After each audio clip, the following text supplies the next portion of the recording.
Hi guys, I'm your host Ezra Gateley. Today I'm here with Brandon and Melody Harris, and I'm going to be starting with Brandon. So Brandon, how is life in America after being in Mexico for a while? I think it's very different. In what aspect would you say? Because there are a lot of differences in America and Mexico. You know, English, we speak English here, and in Mexico you speak Spanish. The culture is different, the food is different, the houses are different, the people are different. So I guess in what aspects do you think of when you ask that question? Well, I know you grew up in America, Yeah. and then you moved to Mexico. So I guess what I'm asking is just like, how is it now adjusting to a new country? It's kind of like remembering how I lived before I moved, I guess, because a lot of people ask me, they're like, how are you adjusting? How's Melody adjusting? I think Melody's adjusting. I think I'm just kind of living how I always used to live. Yeah. It was tougher for me to adjust to Mexico. So I would say I'm adjusting well. I mean, I think I'm going to get into the swing of things naturally more than Melody since it's her first time here. But I think the adjustment's going well. I don't have to learn a whole new language. English is my native language, unlike Melody, who has to learn a new language and everything. So it's pretty easy for me. And, I already knew harvest before I left too. I already had friends here. So I would say the adjustment is actually very easy for me and probably pretty hard for Melody. Yeah, I can imagine so. Right. I have a quiz question. It's kind of funny. All right. What food is better, American food or Mexican food? Oh, definitely Mexican food. Okay, yeah, I agree with you on that. Definitely Mexican food. That is totally fine because I honestly wish we had Mexican food, real Mexican food, because when Melody made those tacos, they were so good. When I was in Mexico, I missed having a good burger or barbecue or something like that. But if I had to pick one food to eat for the rest of my life, it would definitely be Mexican food. Yeah. If I could choose my last meal, it would probably be those tacos, Melody. Well, there you go. Yeah. So in Mexico, once you moved there, how was it adjusting to Mexico since you lived in America your whole life? It was definitely very different in Mexico. The first thing that I had to adjust to when I decided to move there was probably the language. You can get by in Mexico is what people say just by speaking English, right? I mean, there are people who live there for 30 years and only speak English and they don't speak any Spanish, but I actually really wanted to learn Spanish. And so that was definitely the first tough adjustment, is to learn a whole new language. And after that, there are just other little things, you can't have first world amenities like in America, like there are in Mexico, right? You have to learn that people do things a different way and you're not going to be the one to change it. You just have to adapt, basically. And so there are a lot of cultural questions as well on how it's different. But yeah, I would say the biggest thing was learning Spanish was the biggest adjustment that I had to do when I went there. Some hobbies and just adventures, like things you like to do with Melody and even maybe by yourself. Versus maybe in Mexico, what were some things you like to do, and then what are some things you like to do in America? Okay, so Melody and we love snorkeling in Mexico and fishing and spearfishing. We actually went a lot of times together spearfishing, and she would be in the water with me, and so I would have the gun and she'd be scouting for me, basically. So we'd just be out in the middle of the ocean, and I would be looking around in one part of the ocean and she would be looking at another part, and she would let me know if there's fish there or if there's fish where I'm not looking. And so spearfishing and cooking together as well, because the great reward of spearfishing is having a fresh fish that you're able to eat. And so cooking together as well. She taught me how to cook. I didn't know how to cook before I met her, and she taught me how to cook. So cooking together is definitely something really, really fun that we like to do in Mexico. And then here in America, we're still learning what we like to do. It's tougher now because when we were in Mexico, we didn't have kids. Now we have kids, so it's a little bit different. I mean, we had kids in Mexico, but we had time without kids as well. But now we're learning what we want to do as a family, hobbies. And so we just got some bikes. That was fun, riding bikes and stuff. So we're still learning what hobbies we like to do here. But I would say biking and swimming we like swimming a lot as well. Anything we can do as a family is always fun. Yeah, totally. About your testimony, your faith, and just your walk with Christ throughout your life. Yeah, so I didn't really grow up a professing Christian. I just went to the Korean Presbyterian church because that's just where my parents put me, because my mom is Korean. And I wasn't a believer or anything. We left when I was, I think, 12 or 13, right around the time my parents got divorced. Mm-hmm. And I was, funny enough, though, baptized in that church, even though I don't know if my parents were believers during that time, but I was baptized in that church. And then a guy by the name of Calvin Kemple, who I worked with at the time, he invited me to church. And I went to church with him, and I was like, wow, this is pretty cool. I like this. And then pretty much just, I think, through the preaching of the word and the means of common grace, I got saved. Mm-hmm. And I became a Christian. And that was probably a little bit before I went to Mexico, maybe a couple of years before I went to Mexico. And yeah, it was being here in Harvest is where I got saved. And so, yeah, I didn't have to get baptized because I was already baptized when I was a kid. But that was it's kind of like my mini testimony, was that we didn't really, do family worship or anything like that when I was growing up. And now that's something that I want to make sure we do with our family. Yeah, of course. How was the church in Mexico versus here like? Well, we go to a really good church in Mexico. We're blessed to have a really good one down there. But, any church is going to be affected by the culture where it's at, right? That's true for the United States, that's true for Mexico, and that's true for anywhere in the world, is that the culture will affect parts of the church. And I think that's just natural, right? So you have some of like the Mexican culture influencing the church that would be different than here. Pentecostalism is very prevalent in Mexico. Here it's baptism, or sorry, here it's Baptist, right? So like all the churches in the South are Baptist. In Mexico, like if it's a Christian church, it's most likely Pentecostal. And so you have some of that influence as well, and then you have also a really big Catholic influence. So a lot of people who go to the church in America who become professing Christians later on, they like grew up Baptist is what they say. Yeah, we grew up Baptist, but I was never really into it. It's kind of like what you hear, right? And then later on, they come to Christ. In Mexico, what you usually hear is, my family's Catholic, but I'm Christian, right? So you have a lot of people who are nominally Catholic in Mexico who then later become Christian. And so that is also a big difference as between the churches as well. Yeah. Terrain in Mexico. I don't know. Dry and hot. Yeah. So like a desert kind of? The biome is technically tropical desert. But I'd say it's more desert than tropical. So how about you tell the viewers how you ended up going to Mexico and how you ended up meeting Melody and bringing her back here? So I went on a scuba diving trip, and I went by myself, and it was during COVID. So they had pushed like this event back. I went in January, and they had pushed it all the way back to May. And I was like, and we had just gone to remote work with our company. So I was like, well, I'll just stay here until May. That's fine. And so I was going to a church, the church I met Melody in, called El Faro, which means lighthouse. And I met Melody there. And so as I started learning more Spanish, we got closer and closer because she didn't know English, so we could only talk in Spanish. So as I learned more and more Spanish, we got closer and closer. And then eventually, I think in June, we started dating. And then we were married by November. Oh. Yeah. I'm gonna ask Melody some questions now. Alrighty. So, how's your testimony? Where were you at?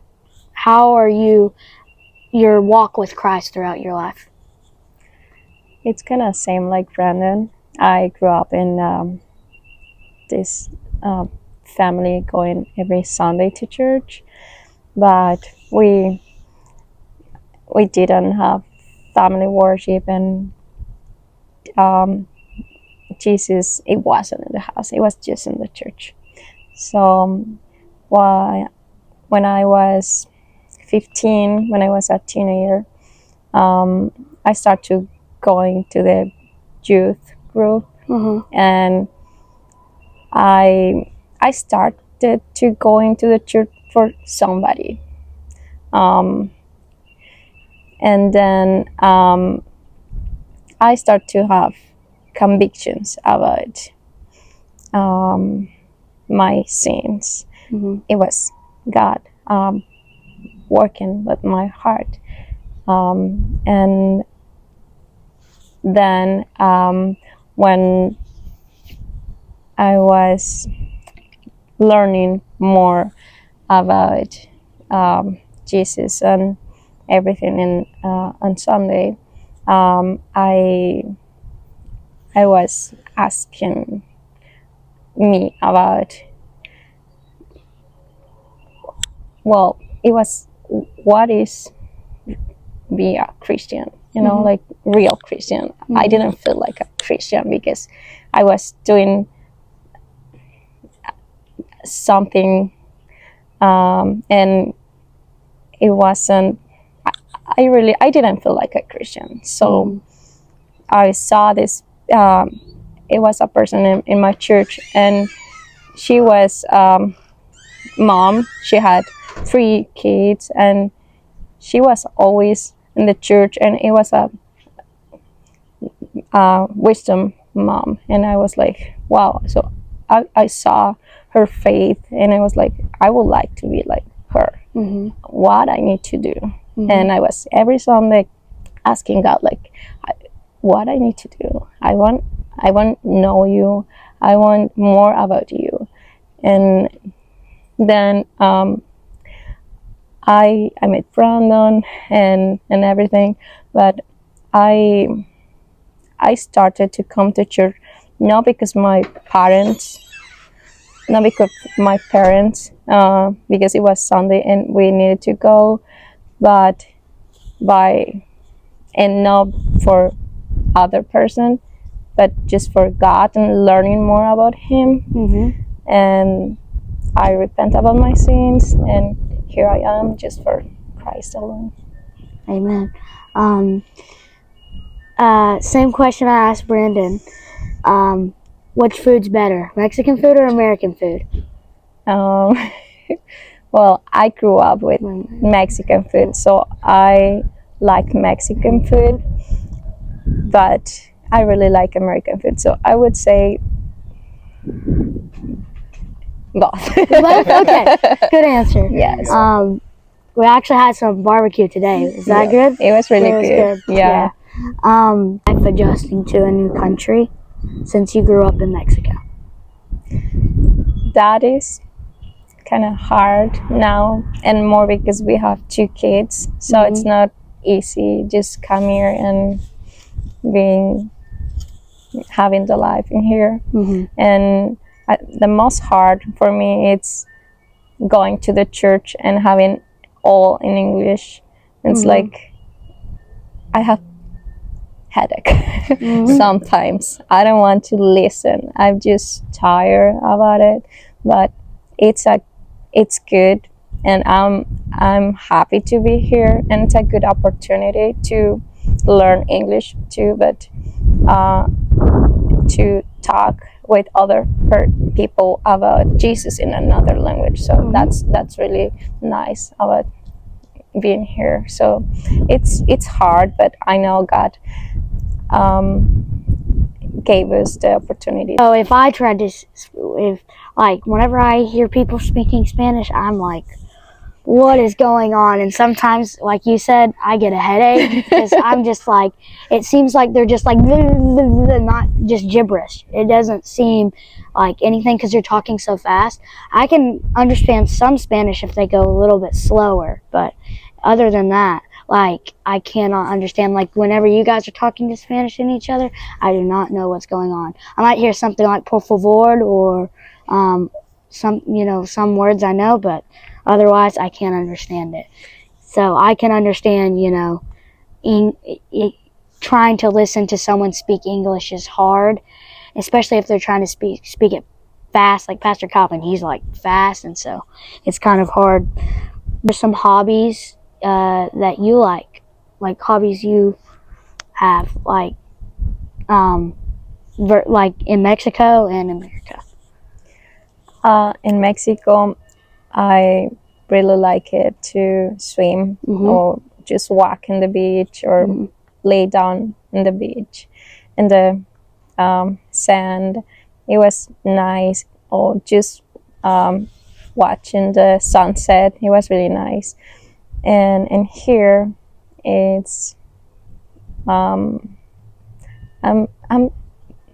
still looking for a hobby, but I really like to being outside, and I don't know, just being in the nature, and I don't know, just walking, see the trees, the flowers. That's something I really like to, like, more I can see God's creation. That's something I enjoy doing. And bikes, like Brandon told you, I like it because we are doing like exercise and having something together like a family, and it's funny. In Mexico, is it flat, or is it? Do you guys have mountains at all? It is flat. It's flat. Really, so yeah, what it's about flat. whenever you came over here and you saw these mountains? Yeah, it's different because it's pretty. It's pretty. It's pretty. Just I told Brandon every morning and afternoon I saw the sunset. It was beautiful. And here I forgot about the sunset because it's hard to see with the big trees and mountains. But it's nice, just different. You said in Mexico it's really hot as well, right? Yes. It's really hot. So in degrees, do you know degrees? Kind of. How hot does it normally get up in Mexico? Yeah. Brandon. The worst months are August and September, and I would say it's not uncommon to have some 100-degree days, but it feels probably like 110. 110? Yeah. Golly. It's like kind of like the perfect storm where we're at, because there's just so much rock around you as well. So all of the rock heats up. So there's nothing to really like dissipate the heat. So 100 degrees where we live in Mexico feels completely different than 100 degrees like in Nevada, you know, or Las Vegas or something where they have like typical 100-degree days. This heat is just something different, and I've never experienced it before in my life. And it's just, I mean, I don't know how people don't talk about it more as like one of the hottest places in the world, because like temperature-wise, maybe not, but as far as it feeling hot, it feels, well, there are days where it feels like 120 degrees. I mean, you just can't keep up with the water. You can't keep up with anything. Yeah. Like right now for me, this is kind of hot weather. What about you? Is it hot? Is it cold? Is it kind of in between? It's kind of a little bit In between, cold, yeah. a little bit cold. It's pretty hot for me. I was gonna try to do something to see if you guys can understand what I'm about to say. Okay. I was the cool kid back in the day. You know, on Monday we'd always go to this Mexican restaurant down the street and get us some tacos, and then on Sunday we went to church at this little church down the road. It got burnt down the other day. Do you understand what I'm saying? Yes, kind of. Yeah, kind of. I understand because my dad's from Rock Hill, South Carolina. Okay. So that's just how people talked on that side of the family. Yeah. I understood it, and I could talk back to you in that language as well. So Here we got Winston-Salem, High Point, Greensboro, Kernersville, Raleigh, Durham, Charlotte. I can go on and on, but so do you know what the word ruined means? I don't know what that word means. Ruined? No. Do you know what ruined means? Ruined. Okay. So you shorten everything. In hillbilly accent, in hillbilly language, you always shorten everything. So you say yanked, which means y'all ain't, or you ain't. Because, you know, we say y'all, which means you guys or you all. And that's just the way we do it. We say yanked, ruined, runt, just a bunch of different words. they might not make sense. And even the words, my question, is it kind of like that? I'm talking to you, Melody. Okay. So what about the Spanish in Spain and like the other Spanish around the world? Do they speak the same Spanish as Mexico? Like, can you understand the words that they say sometimes? Yes, I can understand, but it's different. They have very different words.